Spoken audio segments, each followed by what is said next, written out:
Welcome, everyone, to the Firing the Man podcast. On today's episode, we are joined by Travis Chambers of Chamber Media. Travis is a Forbes 30 Under 30 lister and founder of Chamber Media, a growth and video agency with 100 employees that has tripled the revenue of 6 multi-million-dollar D2C companies, driven $6 million in tracked revenue, and managed over $100 million in ad spend. This company makes over 3,000 videos a month for ads on Facebook, YouTube, Instagram, and Pinterest. And overall, it was just an awesome interview. Ken, we just got done recording with Travis. What were some of your key takeaways? Yeah, David, that was an amazing podcast with Travis. He came on, he was like super energetic, super sharp guy. Some of the stuff he shared about creating viral videos and how he did it was like super eye-opening. I'm not a marketing guy, and so I thought it was like really fascinating to listen to how he did that and just the story. It's a great podcast. What are your thoughts, David? Yeah, he's just full of awesome stories. He's got a really good one in here about working with Kobe Bryant and Messi, the soccer player, and it just was an all-around great episode, jam-packed with content. So this is an episode you are definitely not going to want to miss. On to the episode. All right, welcome to the show, Travis. How are you doing? I'm doing good. How are you guys doing? Doing very well. Excited for this podcast. We were chatting a little bit before the episode, and you noticed the Burn the Boats canvas painting in Ken's background, and the Man in the Arena in my background, and was curious, like, when did you first hear these, or how are they applicable in your life? Yeah, I heard the Man in the Arena in college, and it's been like my mantra. So everything that I've been through, everything I've gone through is always just like, well, I'm in the arena and all these bitches are in the stands. So let's go, you know? Yeah. All the criticisms or the, whatever, the doubts or whatever limitations that, have come. So, and then the Burn the Boats is we had early on in the business, we had a couple client non-payments happen, and it was pretty devastating. And I called a buddy of mine, Travis Sua, and he said, burn the boats, man. And we burned them. And man, where would we be if we hadn't? And he is actually an executive in the company now. Funny enough, he ended up joining us like a year and a half later, but that was a pivotal moment. Like, without the burn the ships story, I probably would have just given up and gotten a job. So that's how pivotal that was. Interesting. Yeah, those are two quotes that both Ken and I really like, and it's cool that that was the first thing that you commented on. So anyway, let's back up a little bit and get into your background. So tell us a little bit about yourself and what led you to the path that you're on now. Okay, so I went through a pretty crazy childhood. Had a mentally ill parent, was locked in my room for most of my early childhood. And that was pretty wild. And I think that kind of set the stage for a lot of the things of, I think it created a sense of empathy and wanting to really relate with people. And that kind of, I think, drove me to the arts. I think telling stories and relating with people and empathizing with them, I think that's the core of everything. And by like 11 or 12, I had realized I wanted to be in the arts, but I believed in the stigma that artists starve and they don't make any money. But I had the pragmatic side. My dad was in the corporate ladder climbing at Monsanto, the agricultural chemical company that's killed millions of people, which my dad's name is soon to be added to that list, which I'll get to in a bit. But at 12, I realized advertising was the blend of the pragmatic and the creative and the arts. And so I decided at 12, that's what I was going to do. And I studied it all through high school, studied film, studied marketing, did marketing competitions. And then in college, it was a PR major. I couldn't hack it in business school. I couldn't pass calculus. So I switched to journalism school, quickly realized journalism was dead in like 2012, 2011. That's when Twitter was starting to get big and YouTube was starting to get big. And I realized that digital marketing was the new journalism. It was the new way to reach the masses. My dad was in sales, and I didn't like the fact that in sales, you're pursuing someone. I really loved that digital marketing is a pull. You're introducing information, but it's completely voluntary. It's a totally like decentralized sales experience. And I really liked that because I didn't want to just fly around the country knocking down doors for the rest of my life. Because my dad, he'd leave Sunday night and he'd get back Friday. He did that my whole childhood, you know, and it was brutal. It was brutal. So I got into doing some businesses. I started an MMA fight promotion, had a couple thousand people showing up to that, started a painting company, lost some money on that, all while I was in school, skipping class, hardly went to class, doing all these entrepreneurial things. But I didn't realize I was an entrepreneur, even though I was doing all that stuff. This was all just trying to get some quick cash. And my thing was, well, I'm just going to get a job because I want to be a family man and I'll climb the ladder. And I don't ever want to own a company. I don't want to be in charge. I'm not that guy. So my wife and I make this video, and we're doing this dumb blonde impression thing that we always have done. And we put it on YouTube to show her brother, who didn't have a smartphone at the time. It was the only way we could send it to him. It sat there for 3 months, and someone on campus discovered it and shared it. And from there, it got 10 million views. We went on Good Morning America, Tosh.0. We had a clothing deal. I mean, we made like 50 grand in like 3 months off of this thing. Paid off, you know, student loans, bought a couple cars. I got a job at some random marketing company. During this time, Kraft Mac and Cheese reached out and asked to license the video. And it just happened to be the agency that I had always wanted to work at for like 5 or 6 years, which was Crispin Porter and Bogusky. So I said, hey, I'll license it to you for free if you give me an interview. They gave me an interview and they offered me a job, and they basically just let me be the in-house viral video guy. And so I was doing social media strategy for Old Navy and Triscuit and Vitamin Water and all sorts of stuff. And then one day Turkish Airlines walks in the door and they say, we want to make the most viral ad of all time, and you can use Kobe Bryant and Lionel Messi.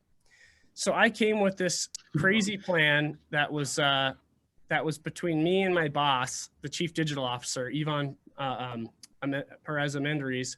He basically said, hey, we can't involve everybody in this project, or there's going to be just too much friction, too much red tape. We're never going to get anything done. So let's do the legal ourselves. Let's do the media distribution ourselves. Let's do all this stuff. So I developed this plan that involved paying 650 influencers, doing all this crazy Reddit viral seeding stuff, and sharing placements on websites, and a crazy aggressive media buy, and all sorts of wild things. We had 20 interns reaching out to 8,000 press in different languages around the clock, and we got like 2,000 press features. And lo and behold, this thing got 150 million views, over 3 million shares, and we had done the most viral ad of all time. And neither Kobe or Messi had ever been in a YouTube ad with more than 2 or 3 million views on it. So then 20th Century Fox called and said, come over here. This is great what you're doing. I went over there and I kind of just got shelved. It was like, shelved, just do what we need, just do it the normal thing. We don't, you know, so I just felt underutilized there, and I really sucked at it. I just was not mature enough to like navigate Hollywood, hated it. And well, they let me go because I sucked. And then I started Chamber Media, and we've been doing that for 7 years, grown to like 120 employees now. And that is the story. Very nice. And what does Chamber Media do? So we make social video ads, and we also do ad buying and email marketing. Yeah, Travis. So yeah, thanks for sharing your story. That's an incredible story. Lots of stuff to dive in there. So David and I are both MMA fans. Can you like turn back the time and tell us how you made money from, you know, putting on MMA fights and parties in college? I started going to this jiu-jitsu club, And I've just always loved, even as a kid, I was the shortest, smallest kid. So I was always just fighting everybody in school. And it was till 5th or 6th grade where it wasn't enough anymore to just be the meanest kid in class. Then size and strength started to matter. And then I turned into being everybody's buddy and the funny guy, because otherwise I get my butt kicked. So in college, I got into jiu-jitsu, and I saw the movie Warrior, and I thought, man, there's no MMA fights here in Northern Utah. So I started one, and it was all above board. I mean, we had the Utah Boxing Commission there. We had paramedics, EMTs. We had health insurance for the fighters. We had, all sorts of stuff. And I did all this crazy marketing. I went and flyered cars at football games. I got chased off by the cops. Put lines. I put like 200 lawn signs in this valley of 150,000 people, and the cops chased me for that too. I put a burner phone on the thing, and they never caught me. They never caught me. And then what I did too is I just walked around campus, and I just would talk to like 1,000 students maybe in a week. And I'd say, hey, if you invite 200 people to this Facebook event, you'll get to have a +1 to this fight for free. So it just blew up. I mean, 2,000 people showed up to the first venue, but we can only fit 800, and then the second one, we got an ice hockey rink and we filled the thing, and it was awesome. But then we weren't allowed to sell alcohol though. And I didn't, I was a devout Mormon boy, so I didn't really want to sell alcohol either. And that is when my MMA kind of career, I decided to not do that, because I realized all the money is in local MMA. It's all in alcohol. That's where you make the money. So I was spending maybe like 15 grand in costs in order to bring in 21 grand per fight. And it was pretty close to a full-time job for like 6 weeks. So it was like 3 or 4 grand and a lot of risk. And there was a girl we had in a fight that broke her nose the week before her wedding. And I was just like, man, this is just too much for me. This is too crazy.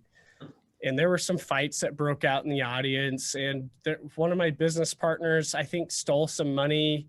I don't think it was him. I think it was his henchman. Rulon Gardner. You guys ever heard of that guy? Yeah, he's got 9 toes. Yeah, Olympic gold medalist. Yeah. Cool guy. I partnered with him on it. And I'm pretty sure one of the guys underneath him was taking money out of the till. So, and Rulon was going bankrupt at the time, and they were auctioning off his ring. It was just too much for me. So I moved on, and I handed it off to the guys that were really devoted, and helping me. And those guys to this day are still running that promotion. So it's been running for like 10 years now. They've done like 30 or 40 fights. I run into fighters here in Boise, and they've all fought in that promotion. So that was cool. It was a cool experience, fun adventure to be like a little teeny micro Dana White for a year. It's awesome. I can close my eyes and picture Rulon Gardner's gold medal match. I'm a huge wrestling fan, and I'm sitting in our living room watching it with my dad. So that's really neat. One other part of your story I wanted to dive into was the period of time right before you started Chamber Media, right? So you're in Hollywood, you get fired, right? What is going on in your mind? Are you thinking about going and, finding another company to work for?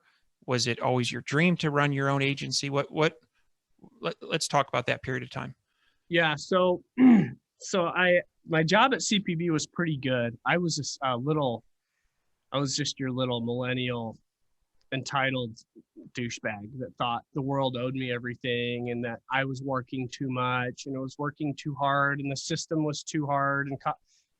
But then when I look back, my job at CPB was pretty awesome. It was pretty awesome. And it wasn't until I really matured and embraced the real world to realize what I had there.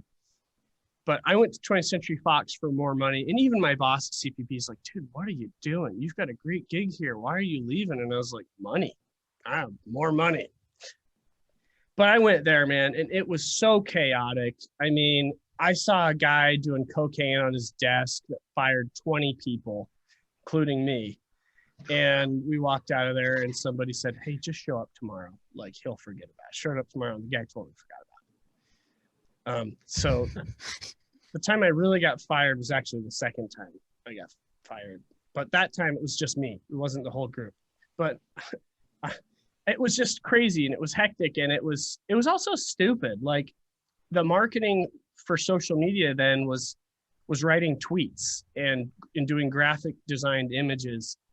But like they put all this work and resources into these tweets and the tweets would get, I mean, they'd get like 5 likes, 5 retweets or whatever. And by the time the movie came out, you'd have like 4,000 or 5,000 followers on Twitter. It's just like, guys, who cares? And I was supposed to be there to change that paradigm, to do some video production stuff and to do something actually interesting. But the problem is they're not actually willing to let anybody do anything cool with the actors or on set or with literally anything. And at this time, Hollywood directors didn't care. And not only that, they didn't like social media.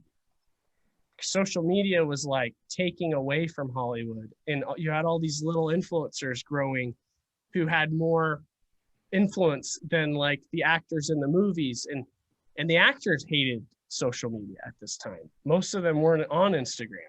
They hated it. They want that gate, right? They want the gate to the elite to control Hollywood. And now you just look at it now, Hollywood's totally collapsing right now.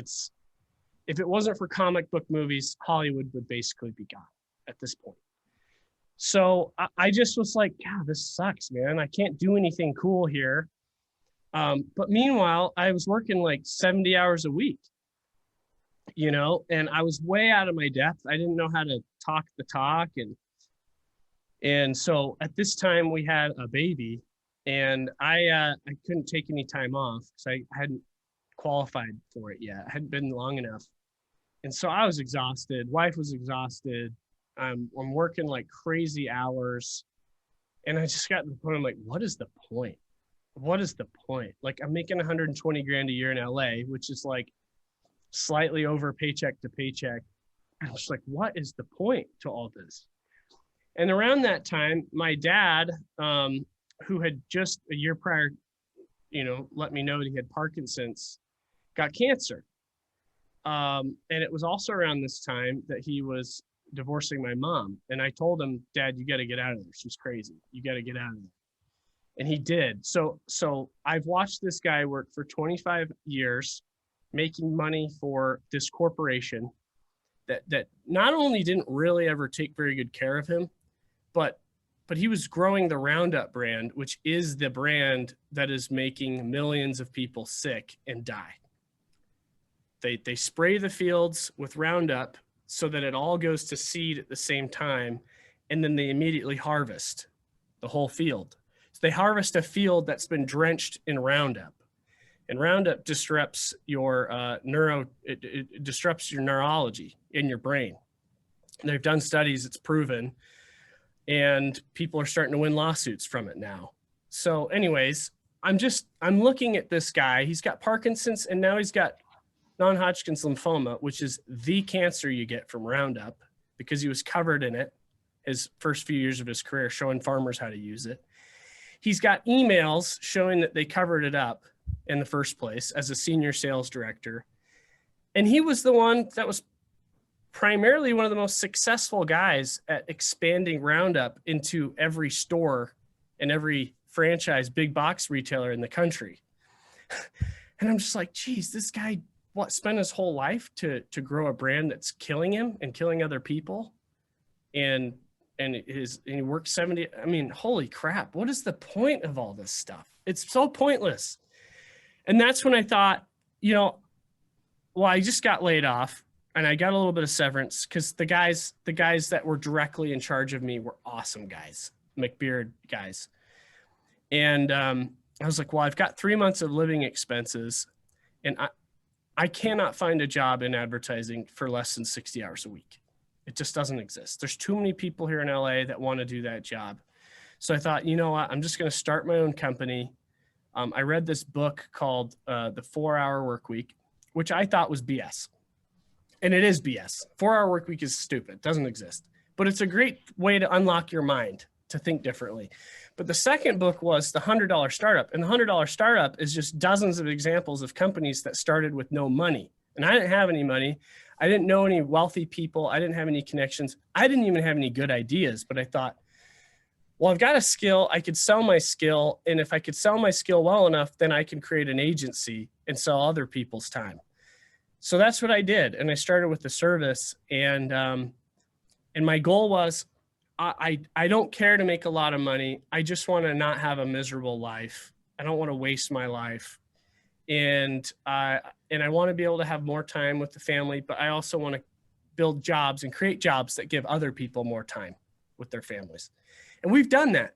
2 years ago, we started a 4-day work week. And so, 120 people that work for us have a 3-day weekend every week. So that was the impetus for this whole thing. That's pretty incredible.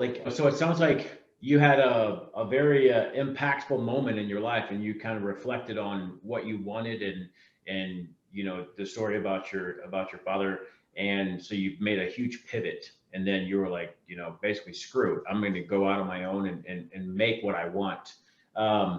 What is your advice to anybody listening to the show? The show is Firing the Man, right? And so what advice would you give anybody else out there that's not happy with their life or their career or their job, and that hasn't had that impactful moment yet? What advice would you give them to strike it out on their own? So there's 3 ways to live. You've got a lot of entrepreneurs out me like they're telling everyone they should be entrepreneurs. That's not true.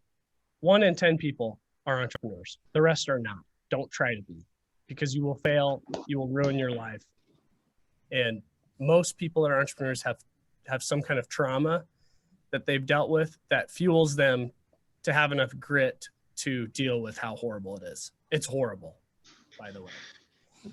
So entrepreneurship is one route to fire the man, but it is the least likely, most painful, and usually the worst option.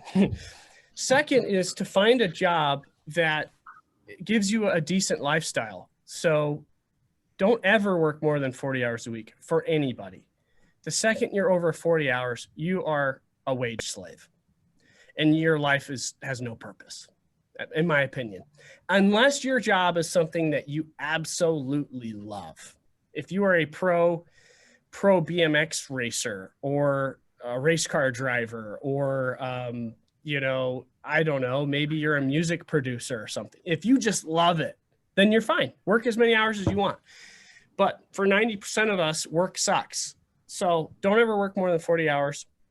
You've got to like your boss. You've got to like the people you work with, because you guys have seen those graphs about who you spend time with throughout your lifetime. And in a lifetime, you spend the majority of your life with your coworkers, not with your wife, not with your family, not with your kids, not with your parents, not with your friends. That middle chunk, that bell curve of your life of social interaction, which just slowly decreases over time, is mostly spent with your coworkers. So if you don't like your coworkers, you're also wasting your life. The third option is to be purposefully poor. And this is an option that a lot of people are doing with living in the van life. And they're traveling, and you don't have to live in a van to do this. If you could just cut your living expenses to as low as possible, right? So doing a homestead, or living in a tiny home, or living in somebody's guest house, or just having tons of roommates, just lowering your cost of living so low that you really don't have to work very much to support yourself. Now, this is really difficult to do with a family, and this is also not a great long-term solution, because most people who go and live this life don't do it long-term because they get lonely.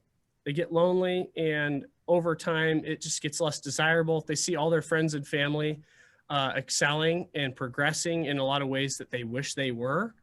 And a lot of times you just don't develop into the person you're supposed to become in this route. But if it brings you happiness, then do it, And I wish I would have lived this lifestyle for a couple of years. I wish I would have lived in a van and surfed for a couple of years. You know, the problem is if I had done it, I may have just stuck with that and missed out on having children, being married, and doing all sorts of other really rewarding things and becoming who I was supposed to become. So those are the three ways that you can live when you're talking about firing the man. And the second option has gotten more appealing than ever with remote jobs. When I first was looking for a job after I got fired in LA, my first thing was, I wish I could find a remote job, but they just didn't really exist yet. You know, not really, but now they're everywhere. So COVID, I think, has opened up the best time ever to have a decent quality of life job. So that's my advice for firing the man is pick one of those three things. Don't be an employee who wishes they were an entrepreneur, who just sits there and just, you know, is angry and jealous that they don't own a business and just craps on people that are doing it. Don't do that. Like, pick one. If you're going to be an entrepreneur, then just do it. If you're going to be an employee and you're going to work for a wage, then don't give your whole effort and soul to the organization. Live your life outside of your job. Like, the founder's job is to be miserable and lay awake at night. It's not your job. So if they're making you do that and it's excruciating, and there's one of two problems. One is you're immature and you're weak and you have not developed enough character to just do an honest day's work.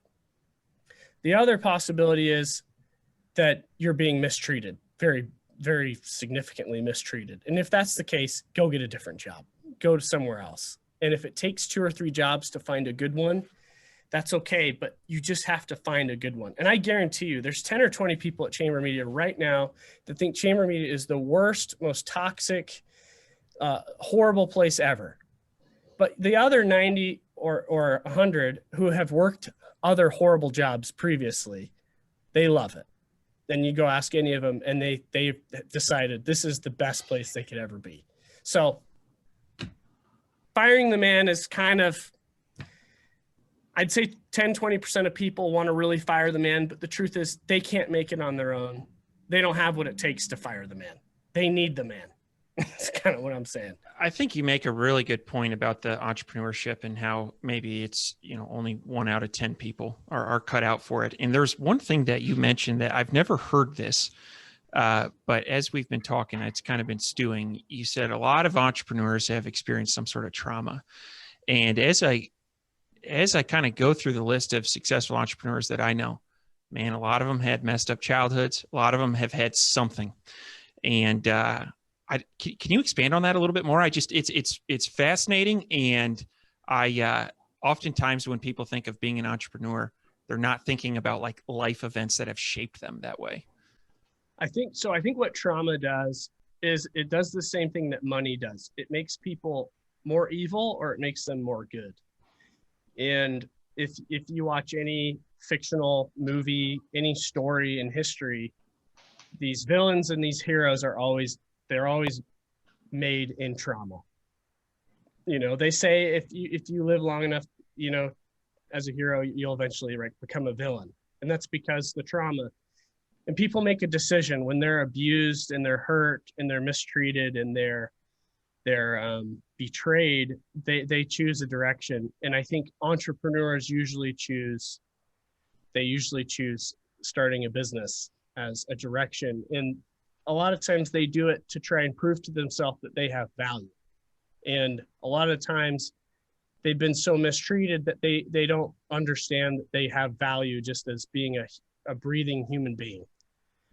And that was me.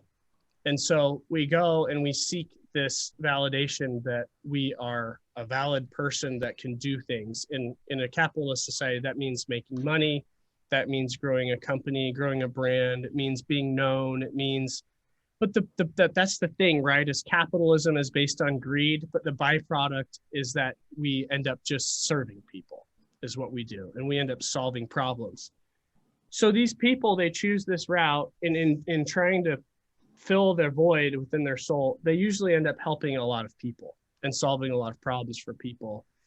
And there's a stereotype that they take advantage of people, but that's usually not the case. Usually their pain and their empathy ends up helping and serving everyone else. And I think that's where most entrepreneurs come from, because I meet them and they're all crazy. And it's just a matter of, are they kind and giving crazy, or are they take and evil crazy? And the evil crazy ones usually don't make it. Eventually it just crashes and burns. So that's been my experience, you know. And I've even had clients that are like flipping about something or other, and I'll just say, look, you've got problems. You're mentally ill. And I could say that because I am too. So just chill out, man. Get some therapy. Things are going to be fine.